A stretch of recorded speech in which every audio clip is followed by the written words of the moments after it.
Esta é a continuação de Jung, Vida e Obra, parte 2. Capítulo 7. Sonho. O sonho é uma autorrepresentação espontânea sob forma simbólica da situação do inconsciente.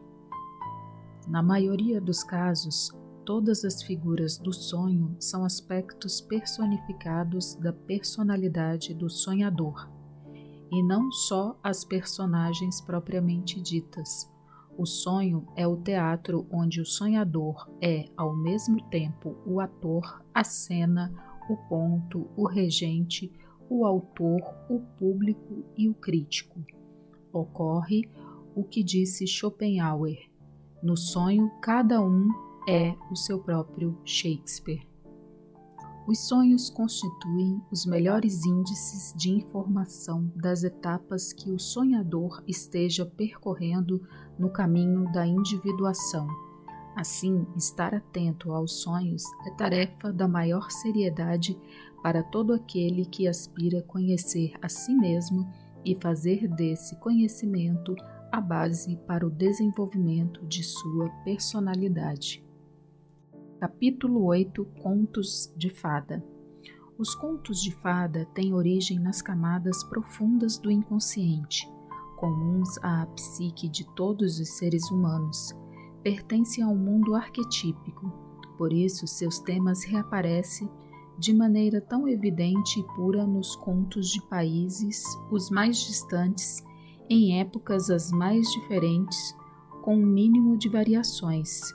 Este é o motivo por que os contos de fada interessam à psicologia analítica.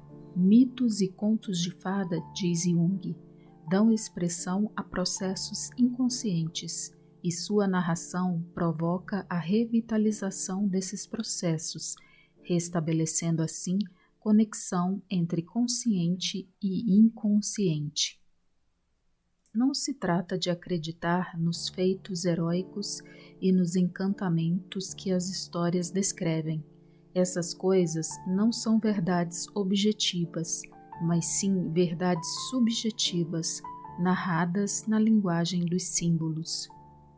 A doutora Marie-Louise Bonfrance, depois de estudar durante vários anos os contos de fada das mais distantes proveniências, chegou à conclusão de que todos esses contos descrevem o mesmo tema sob múltiplas variações, o mesmo acontecimento fundamental, isto é, a busca da totalidade psíquica. Os diferentes contos dão ênfase maior ou menor às diversas etapas desse processo em constante desdobramento. Capítulo 9. Os mitos. Segundo Jung, os mitos são principalmente fenômenos psíquicos que revelam a própria natureza da psique. Resultam da tendência incoercível do inconsciente para projetar as ocorrências internas que se desdobram invisivelmente no seu íntimo, sobre os fenômenos do mundo exterior, traduzindo-as em imagens. Os mitos condensam experiências vividas repetidamente durante milênios, experiências típicas pelas quais passaram e ainda passam os seres humanos. Por isso, temas idênticos são encontrados nos lugares mais distantes e mais diversos. A partir desses materiais básicos é que sacerdotes e poetas elaboram os mitos, dando-lhes roupagens diferentes segundo as épocas e as culturas. Capítulo 10. Alquimia. Os místicos sempre entenderam que o verdadeiro laboratório alquímico era o próprio ser humano. O homem natural era comparável aos metais vis. A meta seria transformá-lo no novo homem, que corresponderia ao ouro, o metal puro por excelência. Os psicólogos, obviamente, nunca concederam atenção à aversão que os místicos davam da alquimia. Nem tampouco cogitaram de encontrar outra interpretação que melhor satisfizesse ao espírito científico. A hipótese de Jung é que o alquimista projetava sobre os materiais manipulados acontecimentos em curso no seu inconsciente, Essas projeções se afiguravam ao alquimista propriedades da matéria, mas de fato, no seu laboratório, o que ele experienciava era o próprio inconsciente. Capítulo 11. Religião como função psíquica. Do ponto de vista de Jung, a religiosidade é uma função natural, inerente à psique. Para Jung, a religião apresenta-se como um fenômeno genuíno. Jung usava a palavra religião no sentido de religio, religare, tornar a ligar, religar o consciente com certos fatores poderosos do inconsciente a fim de que sejam tomados em atenta consideração. Esses fatores caracterizam-se por suas fortíssimas cargas energéticas e intenso dinamismo.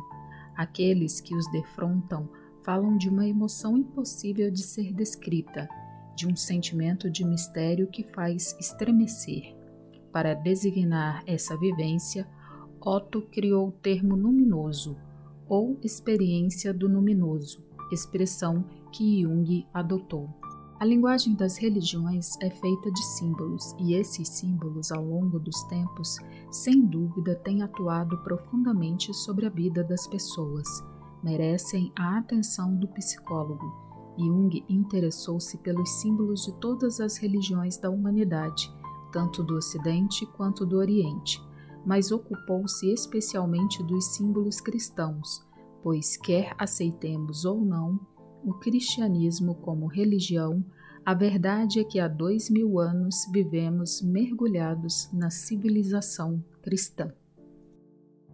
Através das páginas de suas memórias, Jung revela-se como uma pessoa para quem Deus era uma experiência imediata das mais certas.